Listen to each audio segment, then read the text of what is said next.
right.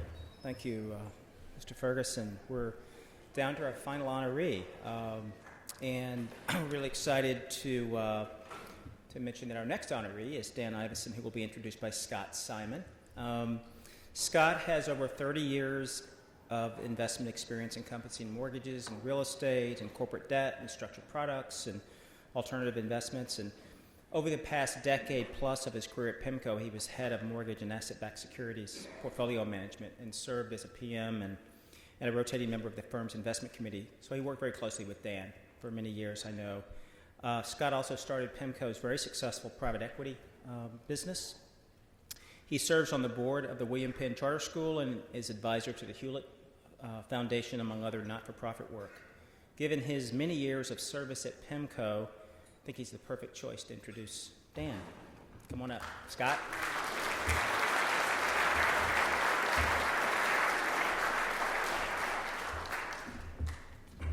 Hey there, I'm Scott Simon. I'm that guy. I actually took investment management from Bill Sharp at Stanford in '82, so I agree with Marty. He really was a great speaker.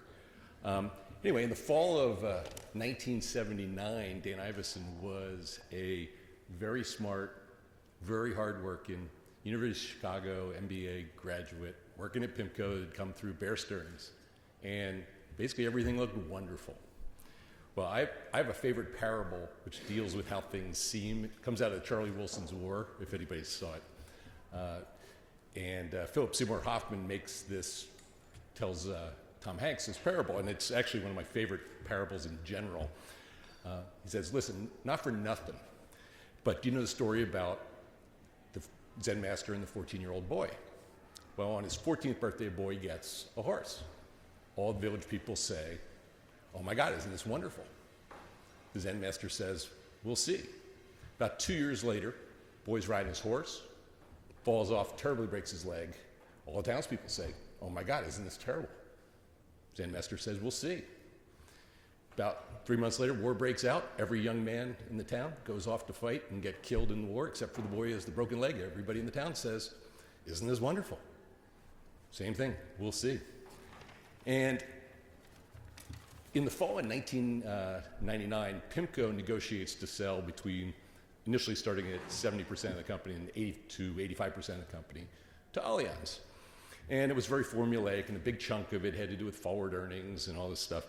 And somebody at PIMCO apparently has a brainstorm, which is, geez, if we just fire a whole bunch of people and don't announce it now, we'll fire them for May when the deal settles, not today. Allianz won't know. It'll make our numbers look legitimately better, and we'll kick some ass. Well, Dan comes in one day in the fall of 1999, and they say, well, Dan, you're doing a hell of a job. You're great, but you're fired in May. The good news is you get 6 months to look for a job. Well, that's how terrible, right? Well, concurrently, I'm sitting right up here at Bear Stearns having lunch, basically at the exact same time. I got a call from PIMCO, and they want me to run MBS, ABS portfolio management. The head of mortgages, merger-related, is going to go over to, or purchase-related is going to go over to Germany. And my thought was how wonderful. I seem to recall my ex-wife thinking how terrible, but that's a different story. So anyway, I show up at PIMCO in January the 18th of 2000. And they told me I'm not allowed to hire or fire anybody for 6 months because the books are sort of cooked. And okay. I was sadly underwhelmed by the group as a whole, and pretty bummed out, actually. But there's this one guy who's sitting out in freaking Siberia. And it might have been Dan Ivascyn. Anyway, but he's fired as of May, but he keeps coming over and he asks me shockingly good questions, and he shows me really interesting stuff. So I start giving him stuff to do. And unlike everybody else, it turns out he's really smart, works really hard, and he not only gets the right answers, but he also understands when the spreadsheet spits out a number and that's not really the answer. And not a lot of people do that. A lot of people just see a number and they go, the OAS is, and they move on. Anyway, he also brought me weird stuff. So like one day he comes to me and he goes, oh my God, there are these subordinated bonds in for the bid and we have to buy them. I'm like, I don't like subordinated bonds. They're too expensive. He goes, no, there's something wrong with this one. I was doing the Bloomberg yield tables, and as you take the losses up on this bond, the yield goes up. So I started to look into it. I went into all the deal docs and all this stuff, and it turns out they either misstructured it or they copied and pasted 2 paragraphs backwards. And it actually, when there's losses, starts paying the subordinate, not the senior. And I said, when the hell did you do this? He goes, well, I was at home last night flipping between the Bruins, by the way, which are on right now, and the Celtics, and I read all the stuff. And by the way, I came in this morning and I called the lawyers, and they said this is absolutely right, and obviously we bought the bonds and they kicked ass. So anyway, I wander over to the head of the trading floor right after this, and I go in his office and I said, Ivascyn's fired as of May, right? Yep, toast. I said, well, I'm keeping him. Head of the trading floor literally gets tongue-tied, his arms are waving, and I said, I'll take that as a yes, and I walked out. This turned out to be really wonderful for a lot of people because it set an awful lot of good things in motion. Now, other than the few brief times when our group got moved because we had too many people and we had a seating problem, I had the pleasure of, for 13 and a half years, of sitting 6 feet across the desk, face to face with Dan every day. I also got the pleasure, from 6 feet away, of watching one of the nicest, humblest, smartest, hardworking people I've ever known evolve from the fired guy to one of the best investors I've ever known. And coincidentally, the head of PIMCO, the fire that unceremoniously fired him in 1999. He's that one rare breed that can understand all the details, yet understand the big picture. We also went through together, mortgages, the world ended in our sector, and we were really the only big firm that didn't get destroyed. With his understanding, I had some really weird big picture views that were going on as well. I mean, we managed to navigate it and come out shockingly well, and led to a huge amount of growth in the firm just because everybody was so scared of everybody who blew up. Now, you guys know Dan as the head of PIMCO and that $120 billion income fund that internally I think they were saying they hoped it got to 1 or 2 billion someday. But over the last 10 years, it's outperformed, like 100% of the other funds. And over even a 3-year period, still outperformed 95%. In a nod to Bill Sharp, he did it with some of the gaudiest Sharp ratios of all time. His 10-year Sharp ratio was 2.6, and his 3-year is 2.9. I would probably tell you if they're that high, you did not take enough risk. Bad. But, but anyway, we got to cut him a break once in a while. Anyway, you also probably know him as this incredibly, quiet, humble guy. And by the way, you're actually right about that.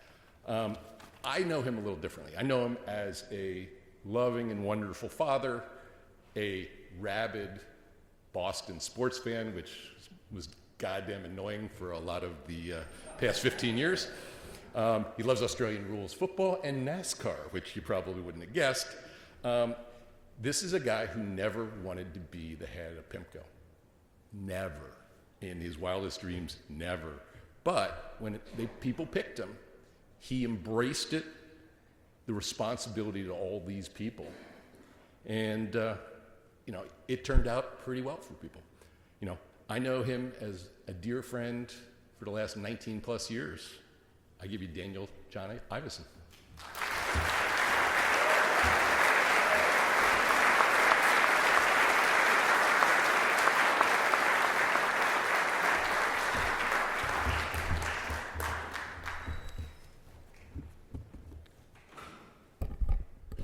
Well, thanks for the kind and very entertaining introduction, Scott.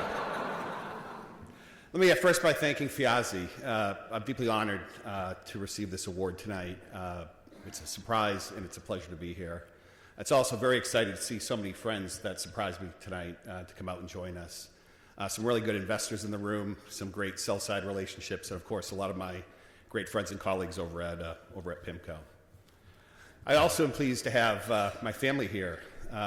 As Scott said, I still think a lot about Massachusetts, even though being in California for over 20 years, I think a good portion of my mind and my heart are still there in Massachusetts. And I'm pleased to have a few family members here tonight, including Ivy Dowdle. She's my 13-year-old niece. I think my sister brought her down to introduce her to this very, very exciting industry, give her a little exposure to this.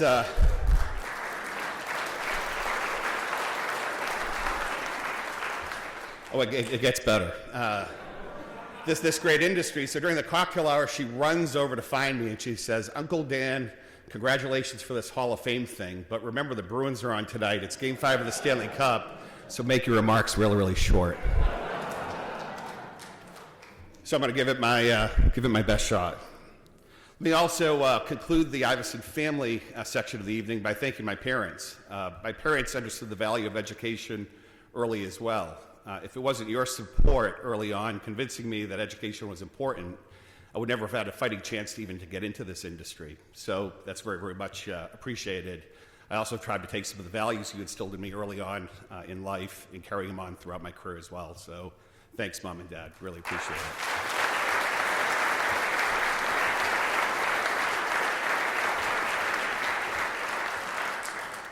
Now let me talk about Bear Stearns a little bit. There are a few old Bear Stearns folks here, including Scott. I see Mr. Eichel here and many others.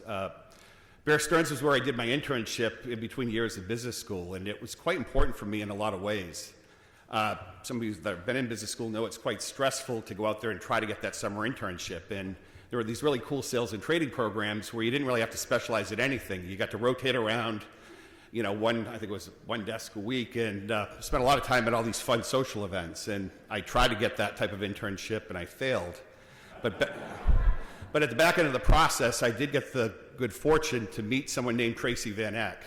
At the time, Tracy ran ABS research for Bear Stearns, and she really, really gave me a great opportunity. And I learned at least 3 things during my time at Bear Stearns.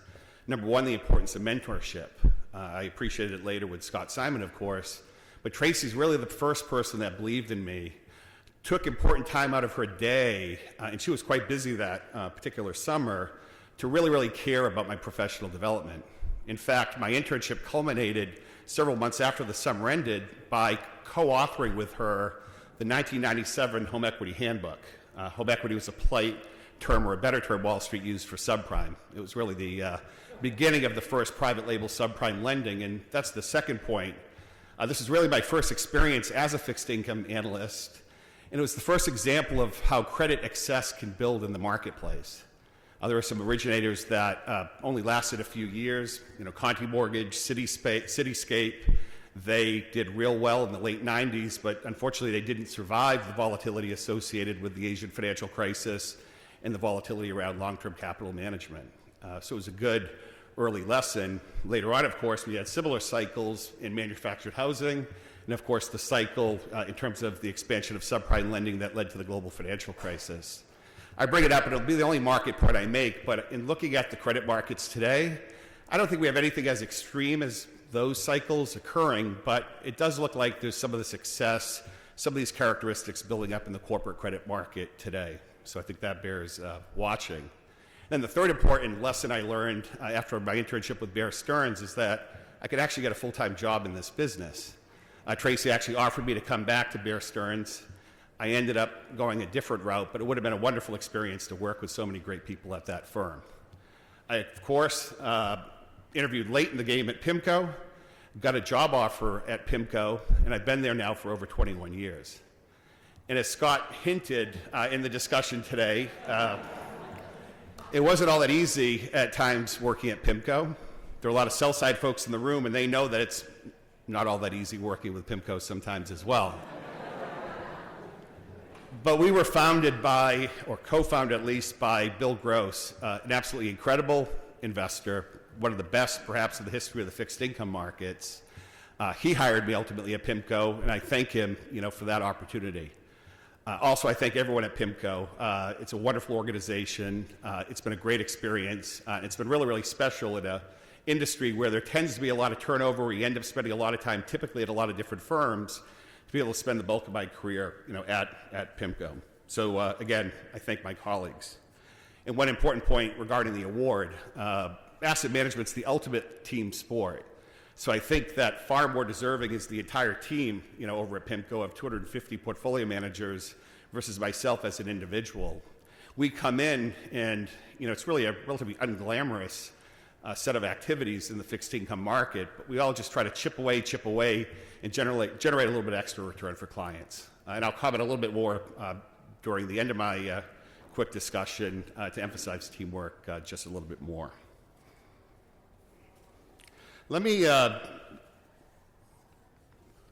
see here. Let me conclude with just a few more points. And I don't do this stuff that often where I share, lessons that I've learned so far in the industry. So let me go through 6 quick ones that I think are important. The first one is that asset management is the ultimate team sport. And I think this industry is a little bit prone to hero worship.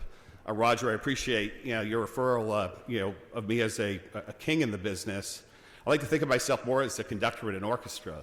Even the best conductor of an orchestra is not worth a whole lot if the rest of the orchestra doesn't show up for work that evening. So again, I think it's the ultimate team sport, and I think we have to keep that in mind. Secondly, and I think others will agree with me, at least in the academic community, markets are pretty efficient.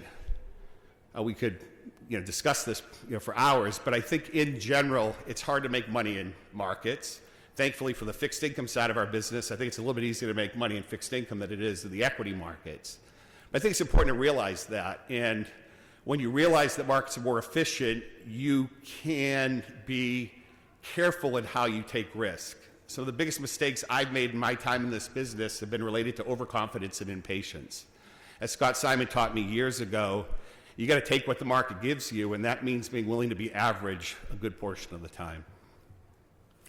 Also, because markets are efficient, you really have to zero in on where you have an edge. If you have a significant edge, it's going to get arbed away pretty quickly. So again, edges in markets tend to be less frequent than we think. At times, they're quite fleeting. So I think that's an important lesson as well. Also, because markets are relatively efficient, I think all of us should read and reread the behavioral finance literature. As many of you know at PIMCO, I say this all the time, but I think the best way to get an edge on a relative basis is to prevent ourselves from making suboptimal investment decisions. So again, this is an area of research that I found very helpful in my career in having a healthy respect on the way that my brain can play tricks on me, which isn't in the interests of our clients at the end of the day. And finally, in regards to that point, this is all easier said than done, so it's a constant work in progress. And the last couple of points I'll make, luck matters almost as much as skill. I think this is pretty evident by Scott's description of my start of my career over at PIMCO. I think it's also true within the financial markets as well. You can make real good sound decisions and lose a lot of money. You can at times make really dumb, quick, less informed decisions and make money. So risk management is critically important. We should embrace risk managers and constantly get them to assess what we're doing wrong. And I know that's sometimes difficult as well. Then last but not least, I think the most important thing to remember is that the client always comes first. That's probably the most important lesson I've learned in my career. And let's close with that. So again, thank you very much for spending some time with me tonight.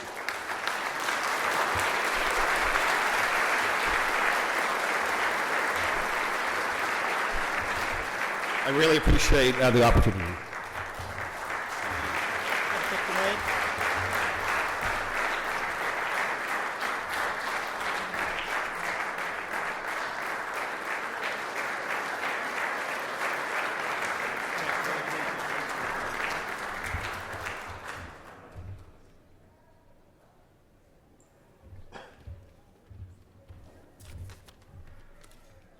It's really hard to speak after Dan, Roger, and Bill. But all good things have to come to an end, right? I'd like to thank you all for taking time from your busy schedule to celebrate with us the accomplishments of Dan, Roger, and Bill tonight. I'd like to especially thank our sponsors. Without them, we wouldn't be able to recognize the best and the brightest in the industry, and we wouldn't be able to run a robust programming as Fiasi. We hope you've enjoyed our festivities tonight. And if you're not a member of Fiasi, you're always welcome to join. You don't have to be here physically in New York. You can also join online. If you're somewhere in California, it's also possible. We have internet these days. I'm, by the way, personally located in California right now. Have a safe trip home, and I hope to see you next time, next year, in the same gala, in the same room, in this amazing group of people. So, good night.